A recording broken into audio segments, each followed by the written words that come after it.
کہ اطاعت اور اجتماعیت کس چیز سے باقی رہے گی؟ اطاعت اور اجتماعیت کس چیز سے باقی رہے گی؟ کون سی وہ شے ہے اور کون سا وہ عمل ہے جس کے چھوٹ جانے پر یا جس کے طریقے سے ہٹ جانے پر آپس کی اجتماعیت ختم ہو جاتی ہے اور آپس میں انتشار اور آپس کے اختلاف پیدا ہوتا ہے؟ کہ وہ سب سے بنیادی عمل مشورہ ہے. وہ سب سے بنیادی عمل مشورہ ہے. امت مشورے کے بغیر جمع ہو نہیں سکتی. امت مشورے کے بغیر جمع ہو نہیں سکتی.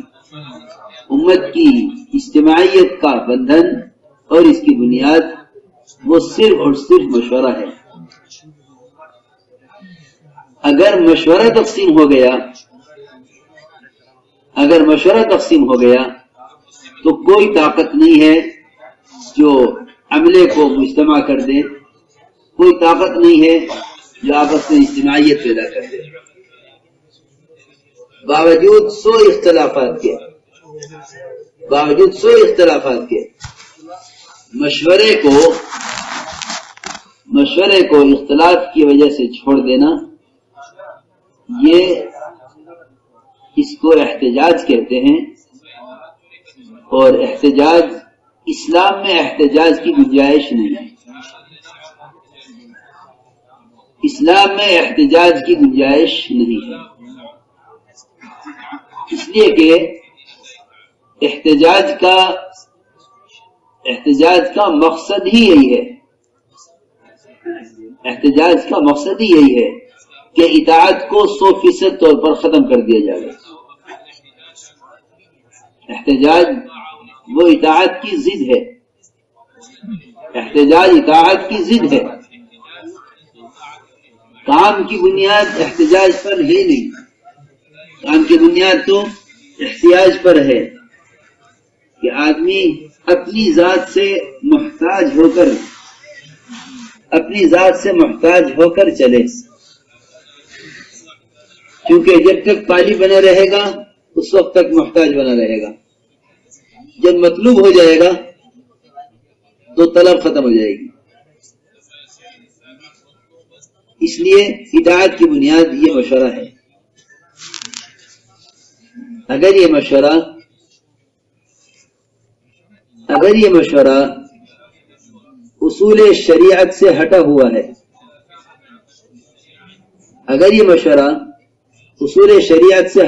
ہے تو اس مشورے سے کبھی وہ خیریں اور نصرتیں اور فتوحات کبھی نظر نہیں آ سکتی جو فتوحات اور نصرتیں دور نبوت میں اور اس کے بعد ظاہر ہوئی. ہمیں تمام نصرات غیبیہ وہ اس طریقہ مشورے میں ملتی ہیں جو طریقہ مشورہ محمد صلی اللہ علیہ وسلم اور آپ کے بعد آپ کے خلفاء راشدین کے زمانے میں رہا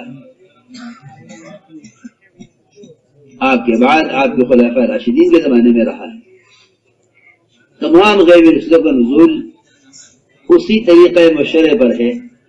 اگر وہ طریقہ مشورہ نہیں ہے تو غیبی نصرتیں جو مشورے کی بنیاد پر نازل ہوئی ہیں امت وہ نصرتیں کبھی نہیں دیکھ سکے گی.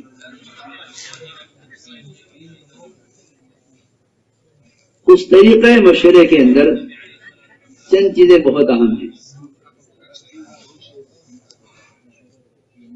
اس طریقہ مشورے میں چند چیزیں بہت اہم ہیں. سب سے بنیادی بات یہ ہے کہ مشورے سے غائب ہونا یا مشورے اس میں حاضر نہ ہونا یہ پورے 100% پورے کام کا انکار ہے. یہ پورے کام کا انکار ہے. مشورے کا انکار پورے کام کا انکار ہے. ضروری بات کر رہا ہوں، مشورے کا انکار پورے کام کا انکار. کیونکہ نماز کا انکار جو اجتماعیت کا، اسلام میں اجتماعیت کا بنیادی رکن ہے، اس کا انکار اسلام کا انکار ہے. نماز کا انکار اسلام کا انکار ہے کہ نماز کے منکر کا اور نماز کے تارک کا، نماز کے چھوڑنے والے کا اسلام میں کوئی حصہ نہیں ہے. نماز کے چھوڑنے والے کا یا نماز کا انکار کرنے والے کا اسلام میں کوئی حصہ نہیں ہے. منکر تو کافر ہے، یہ تو پکی بات ہے. یہ امت کی اجتماعیت کا ایسا مظہر ہے نماز کہ اس کا استخفاف بھی کفر تک پہنچا دیتا ہے. اس کو ہلکا سمجھنا. اس مشورے کو قرآن میں نماز کے ساتھ بیان کرنے کا اصل مقصد یہ ہے کہ جس میں زکوٰۃ کا، جہاد کا، روزے کا، حج کا کوئی ذکر نہیں ہے. مشورہ اور نماز ان دونوں کو جمع کیا ہے یہ بتلانے کے لیے کہ اس کا استخفاف نماز کی طرح اور اس میں حاضر نہ ہونا گویا پورے کام کا انکار ہے.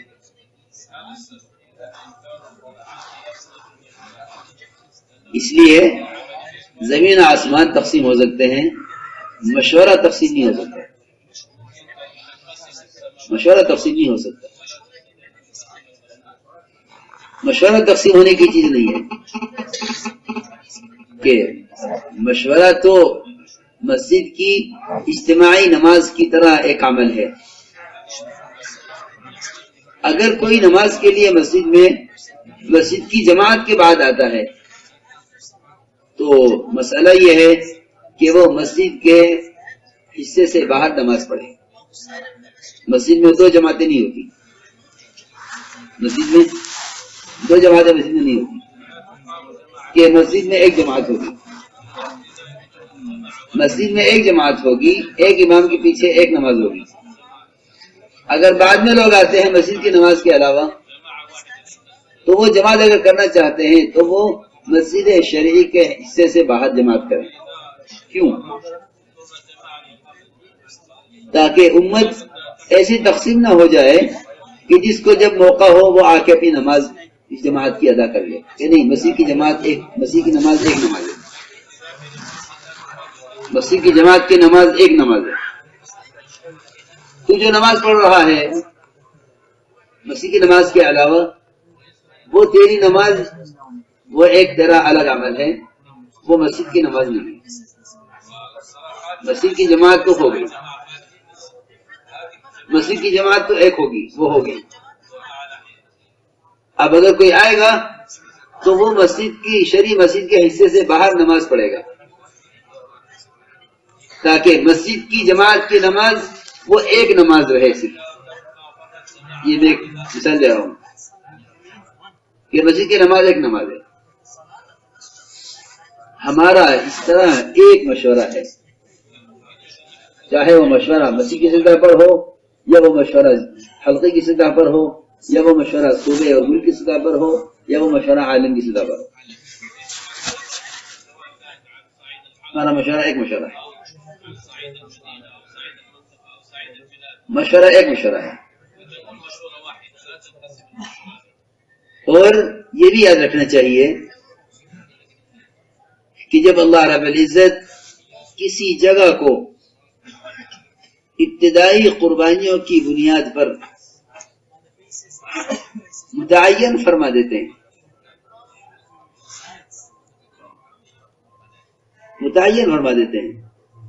تو وہ جگہ منتقل نہیں ہوتی.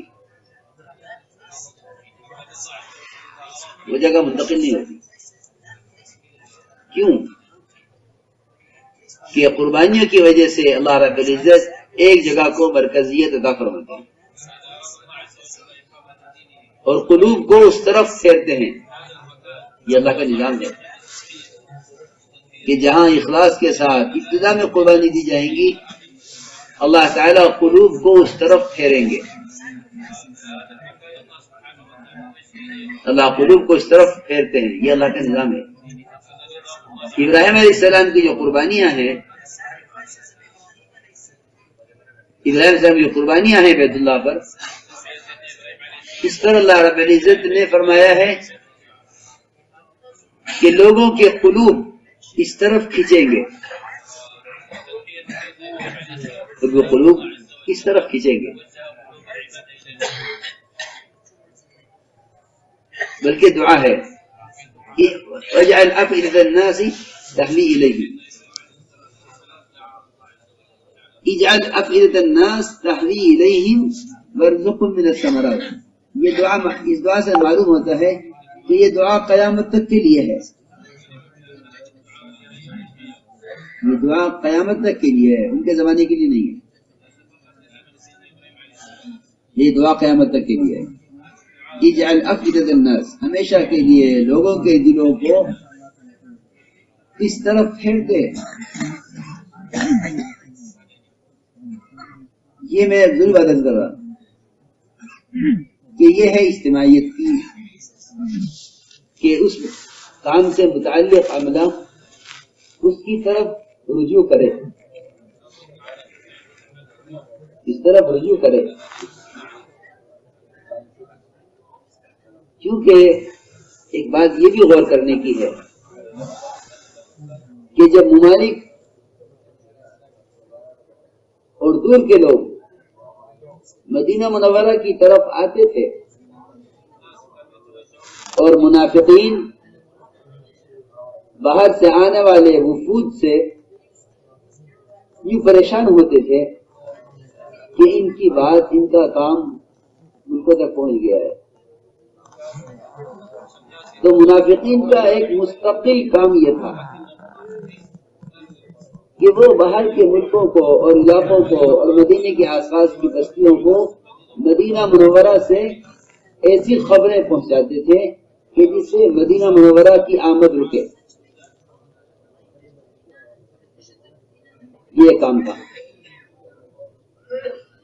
کہ مدینے کی آمد کو روکا جائے. بلکہ اس سے بھی آگے کفار اور مشرکین وہ ملکوں کا سفر کرتے تھے، ملکوں کا سفر کرتے تھے اس غرض سے کہ وہاں مت جانا، اس کے لیے سفر کرتے تھے. میں ضرور عرض کر رہا ہوں، اس کا میں دو واقعہ عرض کروں گا، اس سے اندازہ ہوگا کہ ایک کوشش ہوتی تھی کہ یہ کسی طرح مرکز اور ماحول کی طرف جائیں، ایک کوشش ہوتی تھی کہ یہ ماحول کی طرف نہ جائیں. تو کفار و مشرکین مستقل اس کے لیے لمبے لمبے سفر کرتے تھے کہ جا کر ملکوں میں اس کی کوشش کریں کہ بھائی وہاں مت جاؤ، وہاں ایک کاہن ہے، وہاں ایک جادوگر ہے، وہاں ایک ساحر ہے، تاکہ ممالک حضور اکرم صلی اللہ علیہ وسلم کی دعوت سے اور آپ کے دین سے لوگوں کو روکیں. لوگوں کو روکنے کے لیے کام ہوتا تھا. تو آپ کو فکر ہوا کہ ہمارے کام سے کیا ہوگا. یہ تو ملکوں میں جاتے ہیں اور بڑے بڑے ہدیے لے کے جاتے تھے بادشاہوں کے لیے. مشرکین تحقیق کرتے تھے کس بادشاہ کو کیا ہدیہ پسند ہے، کس بادشاہ کو کیا ہدیہ پسند ہے. جی ہاں، کھانے لے کے جاتے بادشاہ کو، جو ہے بادشاہوں کی خدمت پیش کرنے کے لیے ہدایہ لے کر جاتے تھے اور ان سے جا کر یہ کہتے تھے کہ تم اپنے یہاں کے لوگوں کو ادھر آنے سے روکو. ہاں، یہ مستقل کام ہوتا تھا. تو آپ کو فکر ہوا کہ میرے کام میں کیا ہوگا. تو اللہ تعالیٰ نے اس طرح تسلی دی، لا یغرنک تقلب الذین کفروا فی البلاد. بڑی بات ہے، لا یغرنک تقلب الذین کفروا فی البلاد، کہ نبی جی حق سے روکنے والوں کے، صحیح ترجمہ کر رہا ہوں، حق سے روکنے والوں کی کوشش یہ آپ کو آپ کے کام کے بارے میں کسی شک میں یا کسی دھوکے میں نہ ڈال دے. آپ جمع رہیے اپنی دعوت پر، آپ جمع رہیے اپنی دعوت پر. فاستمسک بالذی اوحی الیک انک علی صراط مستقیم، کہ آپ تو تھامے رکھیے ان چیزوں کو جس کا کہ آپ پر وحی کی گئی ہے. انک علی صراط مستقیم، کیونکہ آپ سیدھے راستے پر ہیں.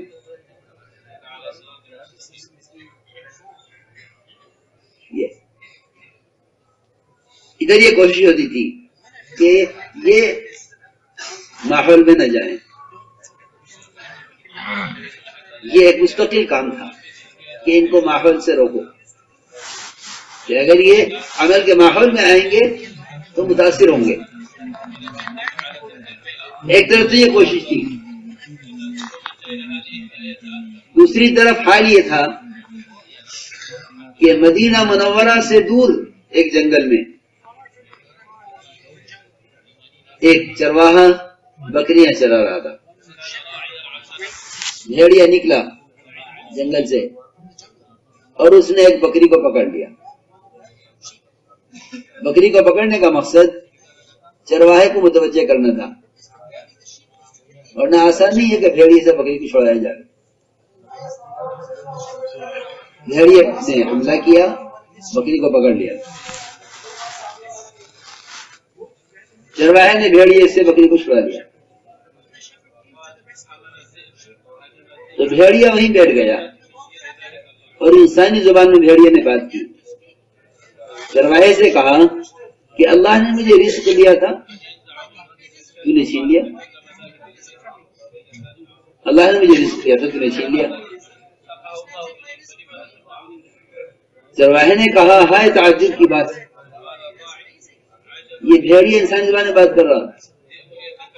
بھیڑیا نے کہا یہ کوئی تعجب کی بات نہیں ہے کہ میں انسان زبان میں بات کر رہا ہوں. تعجب کی بات تو یہ ہے کہ محمد صلی اللہ علیہ وسلم مدینہ منورہ میں مسجد نبوی میں صحابہ کو انبیاء کے واقعات سنا رہے ہیں اور تو یہاں جنگل میں ہے. یہ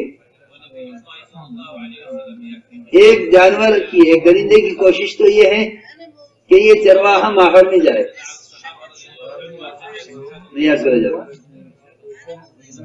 کہ ایک درندے کی جس کا کام پھاڑنا ہے،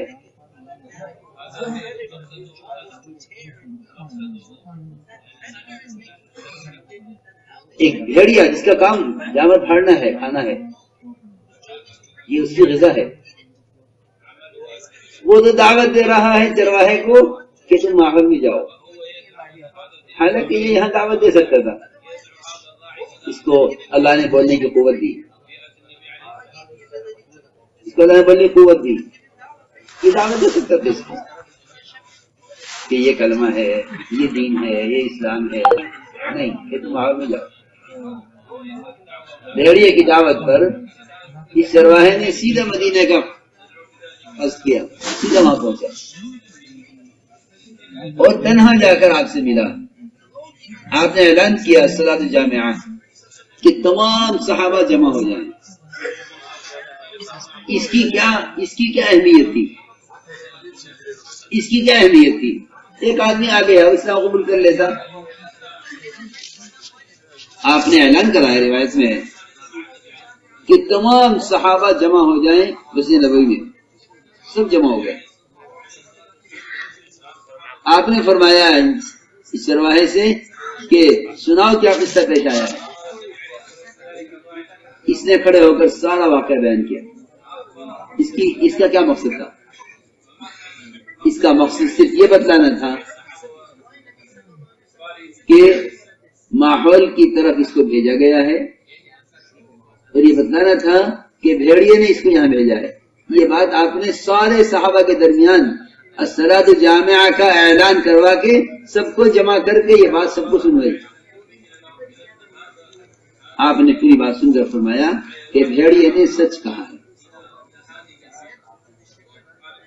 میں ایک ضروری بات عرض کر رہا کہ اجتماعیت اس سے پیدا ہوگی، اسی سے باقی رہے گی. کہ ایک مشورہ ہونا چاہیے اور ایک مرجع ہونا چاہیے. مولانا سب کا ملفوظ ہے کہ اگر ہر 2 مہینے پر اگر نظام الدین نہیں آتے رہو گے تو اپنی کہہ رہے ہو، ہماری نہیں کہہ رہے.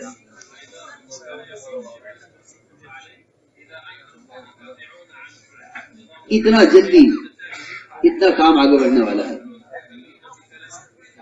بلکہ مولانا علی صاحب علیہ کا ایک محفوظ ملا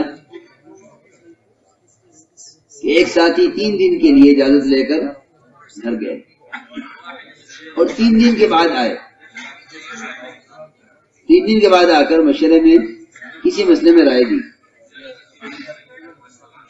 حضرت نے فرمایا اس صاحب سے کہ 3 دن اختلاط کرو عملے کے ساتھ اور پوچھو کیا بات چل رہی ہے، کیا تقاضے ہیں. تم بات کر رہے ہو 3 دن پہلے کی، کام آگے بڑھ گیا ہے 3 دن. تم بات کر رہے 3 دن پہلے کی، گھر میں 3 دن رہ کر آئے ہو، مجلس سے اپنے عملے کے ساتھ اختلاط کرو، پوچھو کہ کیا تقاضے ہیں، کیا فکریں ہیں. تم 3 دن پہلے گئے تھے، اس وقت کیا تھا، 3 دن کے بعد کیا ہو رہا ہے.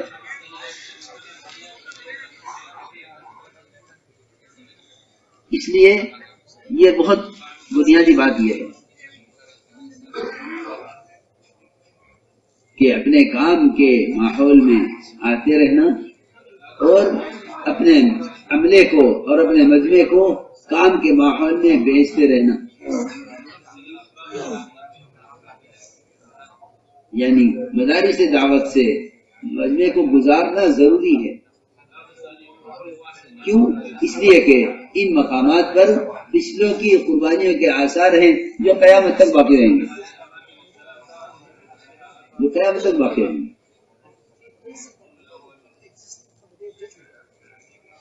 تو میں نے عرض کیا کہ مستقل کام یہ ہے شیطان کا کہ ان کے مراجع سے ان کے مراکز سے متنفر کیا جائے. یہ کہنے کے لیے یہ اس لیے نہیں کہ نعوذ باللہ یہ اس سے ہٹ کر دین کو چھوڑ دیں گے، نہیں، ایسا نہیں ہے. یہ کچھ معنی کی بات ہے، کیونکہ شیطان ایک تسلی یہ بھی دیتا ہے کہ دین معلوم ہے اور دین کا طریقہ اور دین کی دعوت اور اس کے سارے اصول اور اس کے سارے طریقہ کار سب معلوم ہے. مہینے کے 3 دن ہیں، ہفتے کے 2 گشت ہیں، سال کا چلا یا 4 مہینے ہیں، روزانہ کے 2.5 گھنٹے ہیں، سب کو معلوم ہے. اپنے اپنے مہینے کام کرو. یہ اتنا میں عرض کرتا ہوں، یہ شیطان کا اتنا خوبصورت مشورہ ہے، یہ شیطان کا اتنا خوبصورت مشورہ ہے